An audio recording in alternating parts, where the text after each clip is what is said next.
जय हिंद फ्रेंड्स। इस वीडियो में हम समझेंगे कि एसी इलेक्ट्रिक लोकोमोटिव कैसे काम करती है, इसके अंदर क्या क्या पार्ट्स होते हैं, अलग अलग पार्ट्स का क्या काम होता है और कैसे ये आपकी पटरी पर सिंगल वायर के थ्रू रन करती है। तो इस वीडियो में हम आगे बढ़ते हैं। देखिए, ये आपका होता है ओवरहेड लाइन, इसे कहते हैं ओवरहेड लाइन।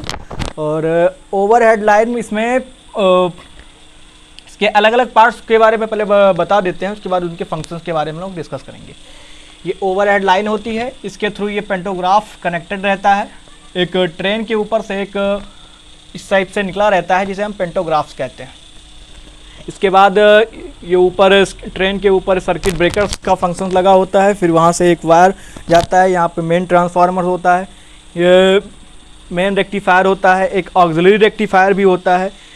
इसके अंदर इन्वर्टर्स होते हैं, ये ऑक्सिलरी इन्वर्टर है, इधर ये मेन इन्वर्टर है, ये व्हील्स हैं, ये 3 फेज इंडक्शन मोटर्स हैं। यहाँ पर कूलिंग फैंस लगे होते हैं, कंप्रेसर लगा होता है, बैटरी लगा होता है, मोटर ब्लोअर्स लगे होते हैं। ये सारे जो मेन पार्ट्स हैं वो ट्रेन के इसमें होते हैं। अब हम डिस्कस करते हैं किस पार्ट का क्या काम होता है स्टार्टिंग से। तो स्टार्ट होता है हमारा इस ओवरहेड लाइन से। आपने देखा होगा स्टेशनों पर या फिर ट्रेन की पटरियों के ऊपर, जो इलेक्ट्रिक ट्रेन जिन पटरियों पर चलती हैं, इनके ऊपर एक सिंगल वायर चलता रहता है जो बगल के तार से कनेक्टेड रहता है। उस सिंगल वायर में 25,000 वोल्ट की सप्लाई चलती। किसी भी इलेक्ट्रिक इक्विपमेंट्स को काम करने के लिए, वर्क कराने के लिए उसको 2 वायर, मिनिमम 2 वायर्स का एक पॉजिटिव एक नेगेटिव रिक्वायरमेंट होता है। इसमें सिंगल वायर होता है ऊपर, इसका ये पॉजिटिव वायर होता है। निगेटिव सिरा इसको कहाँ से मिलता है उसके बारे में डिस्कस करेंगे। तो यहाँ से ये पॉजिटिव 25,000 वोल्ट लेता है। उसके बाद सर्किट ब्रेकर्स के थ्रू होते हुए ये पेंटोग्राफ है जो ट्रेन के ऊपर उस ओवरहेड लाइन को टच करते हुए चलता है। पेंटोग्राफ के ऊपर कार्बन के ब्रशेस लगे होते हैं जो कि इस ओवरहेड लाइन जो कि कॉपर का बना होता है इसकी तुलना में कम मजबूत होते हैं, जिसकी वजह से ये घिस जाता है और आपका ओवरहेड लाइन नहीं घिसता है, इसको टाइम पे बदला जाता है। और फिर हमारा ये सर्किट ब्रेकर जो है, अगर कोई भी फॉल्ट हमारा अकर होता है ट्रेन के अंदर या फिर ओवरहेड लाइन के थ्रू, तो ये सर्किट ब्रेकर क्या करता है, सर्किट को ब्रेक डाउन कर देता है, जिससे हमारे जो ट्रेन है वो प्रॉपर वे में काम करते हैं, इसके अंदर के इक्विपमेंट डिस्ट्रॉय होने से बच जाते हैं। सर्किट ब्रेकर से होते हुए हमारा जो करंट है वो इंटर करता है हमारी ट्रांसफार्मर में। ट्रेन के अंदर एक स्टेप डाउन ट्रांसफार्मर लगा होता है। ट्रांसफार्मर मेनली बहुत प्रकार के होते हैं, लेकिन ये single phase step down transformer होता है। इसमें आपके 2 फेज होते हैं। ये पॉजिटिव यहाँ से आया है और इसका जो निगेटिव सिरा है ये देखिए, ये यहाँ से इसको कनेक्ट करके ये पहिए के थ्रू कनेक्ट कर दिया गया। पहिया आपके रेल की पटरियों से कनेक्टेड रहता है, टच रहता है हमेशा। तो पहिए के थ्रू जो इस ट्रांसफार्मर्स को निगेटिव सिरा प्रोवाइड किया जाता है। आपके पहिए में जगह जगह पर ग्राउंडिंग की जाती है, जिसके थ्रू जो निगेटिव पॉइंट्स हैं वो ट्रेन को मिलता रहता है और ट्रेन चलती रहती है। हम जगह जगह पर पटरियों में ग्राउंडिंग कर देते हैं, जिससे अगर करंट यहाँ से आए तो कम्प्लीटली पूरी पटरी पर ना उतरे, जिससे आपके चूँकि वहाँ पर आसपास बहुत जगह पटरियों पर बच्चे खेलते रहते हैं, गाय जानवर वगैरह घूमते रहते हैं, इनको जान का खतरा ना हो, इसलिए पूरे पटरी पर करंट ना उतार कर हम उसको जगह जगह से ग्राउंडिंग कर देते हैं, जिसकी वजह से जब ट्रेन चलती है उस कंडीशन में भी कुछ एक निश्चित डिस्टेंस तक ही करंट उस पर उतरता है। जन अगली पटरी पर ग्राउंडिंग होता है, देन अगली पटरी पर ग्राउंडिंग होता है, और जगह जगह पर ग्राउंडिंग होने की वजह से पूरी पटरी पर करंट नहीं उतर पाता है और हमारा ट्रेन प्रॉपर रूप से फंक्शन कर पाता है।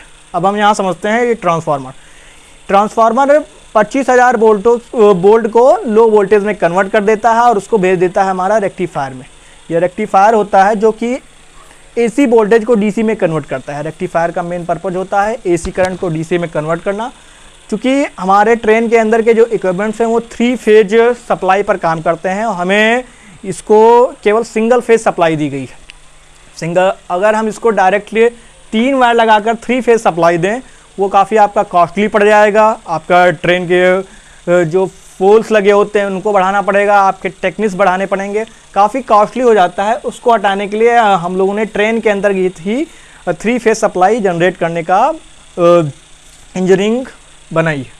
यहाँ पर मेन रेक्टिफायर होता है, ये इस ट्रांसफार्मर से प्राप्त हुई लो वोल्टेज सप्लाई को डीसी में कन्वर्ट कर देता है। देन इसको मेन रेक्टिफायर, ये मेन रेक्टिफायर है और ये ऑक्सिलरी रेक्टिफायर, ये दोनों का काम सेम होता है।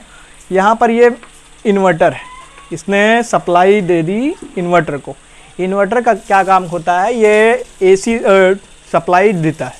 इन्वर्टर हमारा एसी सप्लाई देता है। ये डीसी सप्लाई जो आती है यहाँ से इस इन्वर्टर को मिलती है और ये इन्वर्टर इसको 3 फेज एसी सप्लाई में कन्वर्ट कर देता है। इधर भी एक इन्वर्टर लगा है हमारा, दोनों साइड में लगे होते हैं। एक बोगी में ज़रूरत के अनुसार मैक्सिमम 2 इन्वर्टर्स लगाए जाते हैं, ट्रांसफार्मर एक ही होता है। और फिर ये इन्वर्टर जो है 3 फेज एसी सप्लाई जनरेट करता है। डीसी करंट को, ये डीसी करंट को 3 फेज एसी सप्लाई में कन्वर्ट कर देता है। देन उसको हम आपके जो 3 फेज मोटर लगे होते हैं व्हील्स के पास में, उसको हम गियर्स के थ्रू कनेक्टर करते हैं। इसमें आपको दिखाया नहीं गया है, इसके अंदर गियर्स होते हैं जिससे इसमें मैक्सिमम टार्क हम लोगों को मिलता है। मैक्सिमम टार्क को प्राप्त करने के लिए इसके अंदर गियर्स लगाए जाते हैं 3 फेज एसी मोटर में, और फिर इसको 3 फेज एसी सप्लाई मिलती है। देन ये वर्क करता है। अब हम समझते हैं इसमें लोग को कूलिंग फैंस जो लगे होते हैं इनका क्या काम होता है। क्योंकि हमारे जो इन्वर्टर हो गया या फिर रेक्टिफायर हो गया, ट्रांसफार्मर हो गया, इन सभी को कूलिंग की आवश्यकता होती है। क्योंकि हमारी ट्रेन जो है वो पूरी तरीके से कवर होती है, ढकी होती है, उसके अंदर एयर इतनी मात्रा में नहीं प्रवेश कर पाती है कि उसको कूलिंग प्रोवाइड कर सके। अगर हम इसके इन सबको कूलिंग प्रोवाइड करना है तो इसलिए हमें यहाँ पर एक कूलिंग फ़ैन का अरेंजमेंट कर देते हैं, जिससे इनको प्रॉपर रूप से एयर मिलती रहे और इनको कूल होते रहें और ये डिस्ट्रॉय ना हो, नष्ट ना हो। हम अलग सेपरेट मोटर्स के लिए भी मोटर ब्लोवर्स का यूज करते हैं। मोटर ब्लोअर क्या करता है, जो हमारे 3 फेज मोटर्स लगे हुए हैं इनके वाइंडिंग्स के ऊपर प्रॉपर रूप से एयर भेजता रहता है, इनको कूल करता रहता है, जिससे इनकी बाइंडिंग हाई वोल्टेज की वजह से मेल्ट ना हो और हमारा मोटर ख़राब ना हो, डिस्ट्रॉय ना हो। इसकी वजह से हम मोटर ब्लोवर का भी यूज करते हैं। बैटरी लगी होती है, बैटरी हमारे इसी ओवरहेड लाइन से आने वाले करंट से चार्ज हो जाती है। और इसके अतिरिक्त ये बैटरी हमारी ट्रेन में रीजनरेटिव ब्रेकिंग के थ्रू भी चार्ज होती है। जब ट्रेन में बैटरी ब्रेकिंग लगाई जाती है तो एक ब्रेकिंग होती है रीजनरेटिव ब्रेकिंग। ब्रेकिंग का एक अलग कॉन्सेप्ट है, उसको बारे में हम फर्दर डिस्कस करेंगे। यहाँ पर रीजनरेटिव ब्रेकिंग अप्लाई होती है, जिसके थ्रू ये बैटरी चार्ज हो जाती है। ये चार्ज बैटरी का यूज हम लोग ट्रेन को स्टार्ट करने में और फर्दर बहुत ही अन्य इम्पोर्टेंस काम करने में, जो इमरजेंसी सिचुएशन में लाइटिंग्स वगैरह में यूज किया जाता है।